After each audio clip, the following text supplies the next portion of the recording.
Welcome to today's session of English children. Happy afternoon to you all. To start with today's session, we have completed supplementary lesson 1. What is the title of the lesson? How the camel got his hump. This story is written by Rudyard Kipling, a famous writer of stories. That too, he is known for his stories for children. Now, the story How the Camel Got His Hump has its own essence. Like how the camel was in previous days and now how the camel is. Why? What is the reason the camel has a hump on its back? This reason is given by Rudyard Kipling by his imagination. To read the story, you would have an imaginative mind like the camel without the hump and how the camel has got the hump now. When you see this picture, what I told you in the first session of how the camel got his hump, this story was set with the background of when man started to domesticating animals. When man started to domesticate animals, what is the thing that happened? All the animals, here you can see the picture of ox, horse and dog who started to work for their owner. But there was one animal who did not do any work. And who is that animal? It is the camel. This is what is being explained in the story. Have you read the story, children? What is your opinion on the story? What is your opinion on the story? Have you read the full story? When I came for online session on that day, your answers were really good. The way you answered, the way your curiosity to attend the session. I asked you for a maximum number of participants and I could find maximum number of participants in the session. Good children, it was an excellent session. Your answers were also right. So this is what will happen in the story. And here you can find that the message conveyed through the story is, it is better to work than being lazy. What is the message conveyed through the story? It is better to work than being lazy. The camel with the hump on his back is a punishment for him. The camel with the hump on his back, it's like a punishment for him. Why this punishment? Why he got this punishment? Because he did not work for 3 days. That is why on the 4th day, he was asked to do the extra work of 3 days, and this punishment is given to him by the magical character called Jinn. This we can apply in our life also, children. If you are not going to do today's work, it will be like a burden for you for tomorrow. Yes, I could find like many of you are not viewing the session properly. Your offline videos which is being sent to you. This YouTube channel is for you children, for the benefit of you. So do your daily work. If you are not going to view today's session, it is going to be a burden for you tomorrow. Tomorrow you have to view 6 sessions. Today it is 3 sessions. If you are not going to do it, tomorrow it will be 6 sessions. The count gets increased over there. And it is better to go through the video slide by slide to have a clear understanding of what is given over there. That is the message conveyed through the story. It's better to work than being lazy. We come to know this message, we come to get this message through the character of the camel. The camel with the hump on his back is a punishment for him. Do you agree with this statement? You have to agree. If you have read the story, you would agree with me. Ma'am, this is the right statement, ma'am. Now the story is over for you children. Successfully, I have completed prose lesson 1. What is prose lesson 1? The best Christmas present in the world. And I have completed the poem. What is the title of the poem? The Ant and the Crickets. And thereby we have completed supplementary lesson 1. What is the title of the lesson? How the Camel Got His Hump is the title of the lesson. So, Unit 1 is over for you now.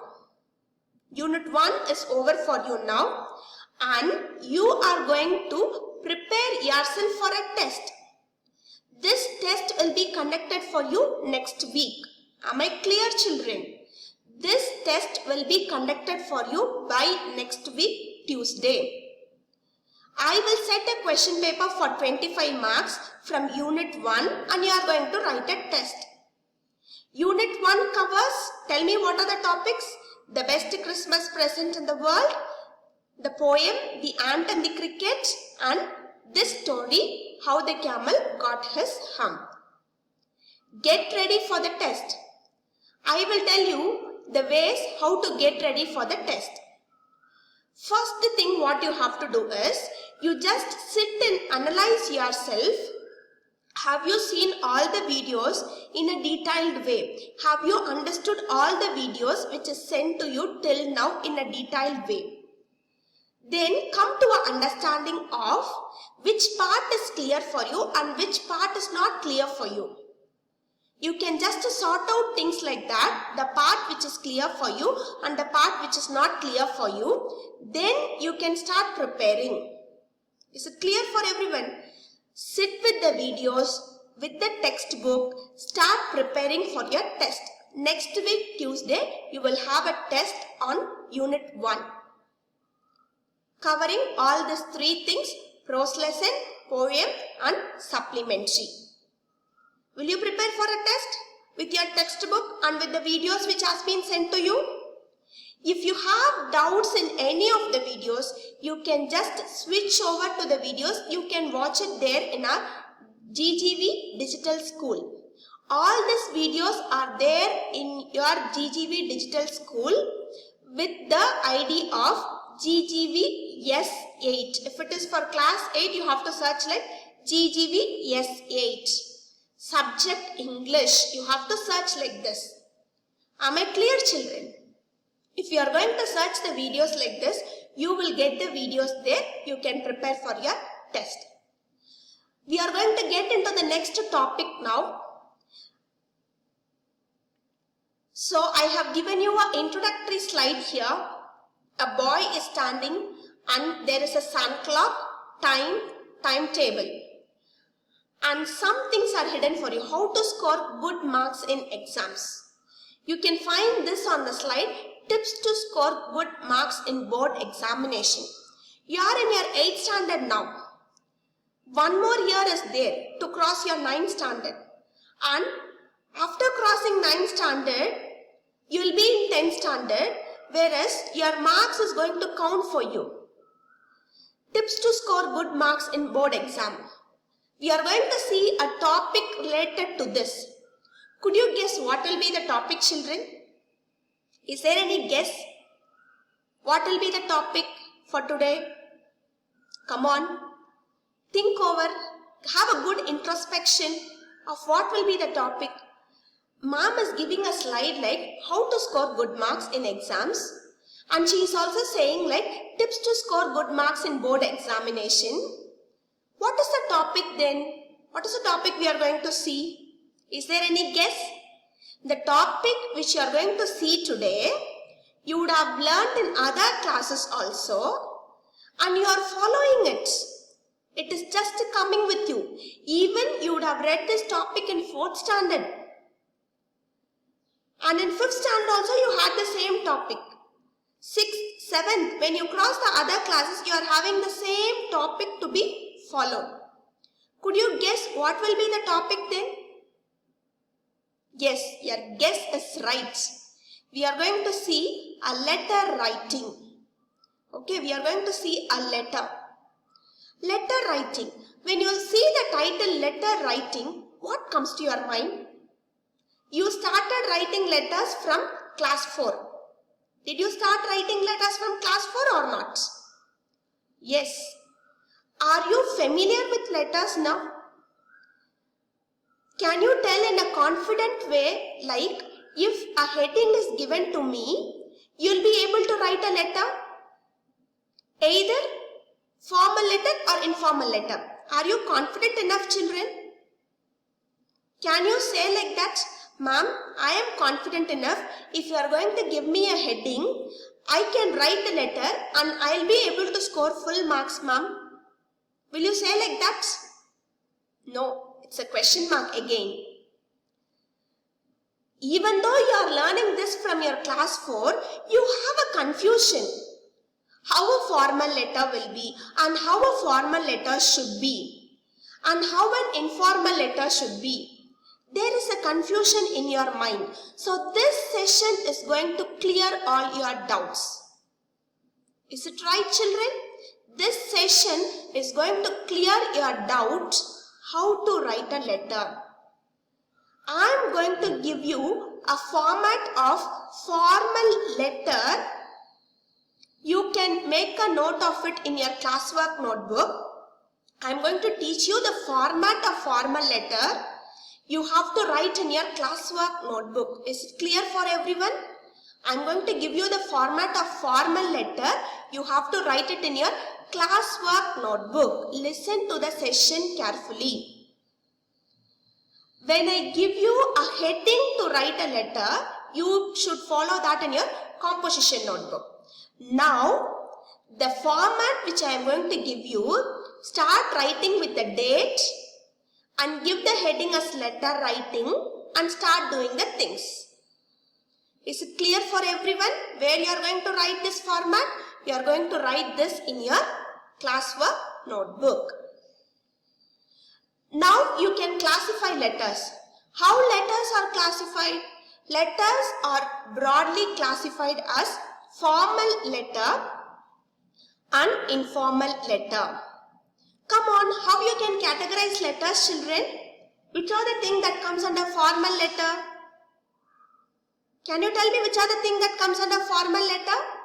Formal letter is the letter which we write in a formal way. You know what is called formal way?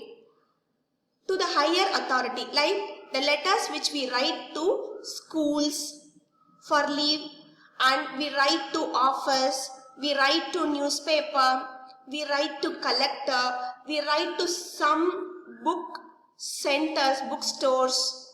Informal letter. Informal letter is the one which you write to your relatives. Can you categorize the letters now? Will you be able to sort out the letters then? Which comes under the category of formal letter and which comes under the category of informal letter?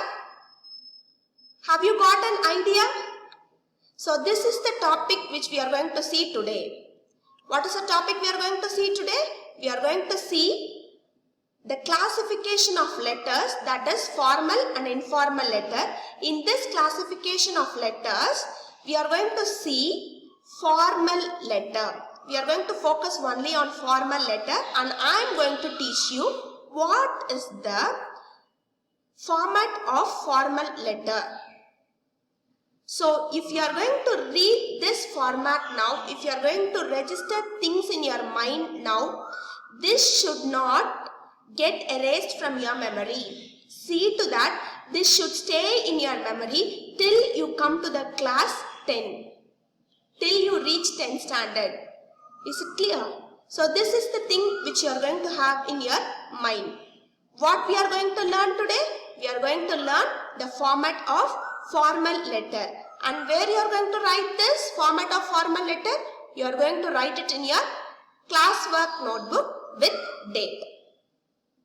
Is it clear for everyone?